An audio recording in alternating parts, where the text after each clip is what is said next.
కాంగ్రెస్ ప్రభుత్వ 6 గ్యారంటీలు 420 హామీలపై కేటీఆర్ ఆగ్రహం వ్యక్తం చేశారు. కాంగ్రెస్ మేనిఫెస్టో 6 గ్యారంటీ 420 హామీలు చెటీ గ్యాంగ్, రైస్ పుల్లింగ్ గ్యాంగుల కంటే ప్రమాదకరమైనవన్నారు. కాంగ్రెస్ ప్రభుత్వ ప్రజలకిచ్చిన హామీలు దేశ చరిత్రలోనే కాదు ప్రపంచ చరిత్రలోనే అతిపెద్ద మోసమన్నారు. కోవిడ్ కంటే ప్రమాదకారి కాంగ్రెస్ అని రైతులు అంటున్నారని కేటీఆర్ గుర్తు చేశారు. వాళ్ళ గ్యారంటీలు 420 హామీలు వాళ్ళ అభయ హస్తం దేశ చరిత్రలో కాదు ప్రపంచ చరిత్రలోనే అతిపెద్ద మోసం అని చెప్పక తప్పదు. మనం వింటుంటాం, పేపర్లలో టీవీలలో చూస్తుంటాం, వాడెవడో చెడ్డీ గ్యాంగ్ వచ్చిండు, వీడెవడో రైస్ పుల్లింగ్ గ్యాంగ్ వచ్చిండని. ఆ గ్యాంగుల కంటే డేంజరు ఈ కాంగ్రెస్ గ్యాంగు అనే మాట నేను మీకు విజ్ఞప్తి చేస్తున్నా. కరోనా కంటే డేంజరు కాంగ్రెస్ అనే మాట ఇలా రైతులు మాట్లాడుతున్నారు. కాంగ్రెస్ అగ్రనేత రాహుల్ గాంధీపై కేటీఆర్ ఫైర్ అయ్యారు. రైతు డిక్లరేషన్ అనేది ఒక బోగస్ పత్రమన్నారు.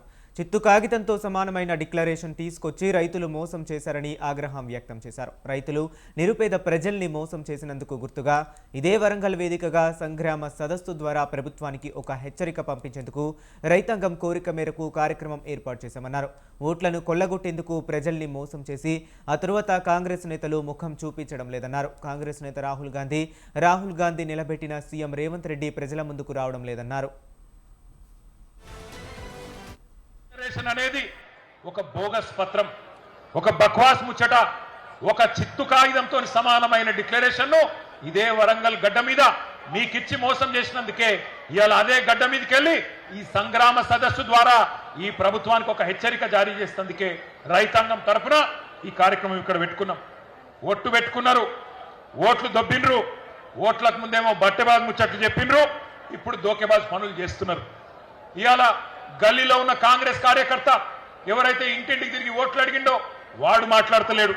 పోనీ ఢిల్లీ నుంచి వచ్చినోడు ఏమైనా పత్తా ఉన్నాడా అంటే వాడు మళ్ళా గల్లనే పడతలేడు. ఢిల్లీకి వెళ్ళి వచ్చినోడు ఏమయ్యా రాహుల్ గాంధీ నిన్ను అడుగుతా ఉన్నా, ఎక్కడ సచ్చింది నువ్వు చేసిన డిక్లరేషన్, ఎక్కడ సచ్చింది అని అడుగుతున్నా. నువ్వెక్కడ సచ్చినావు రాహుల్ గాంధీ? నువ్వు నిలబెట్టిన ముఖ్యమంత్రి, నువ్వు ఇక్కడ మాకు అప్పచెప్పిపోయిన ముఖ్యమంత్రి ఏ గాడిది పనులు తోముతున్నాడో అని అడుగుతున్నా నేను. రైతు డిక్లరేషన్ అనేది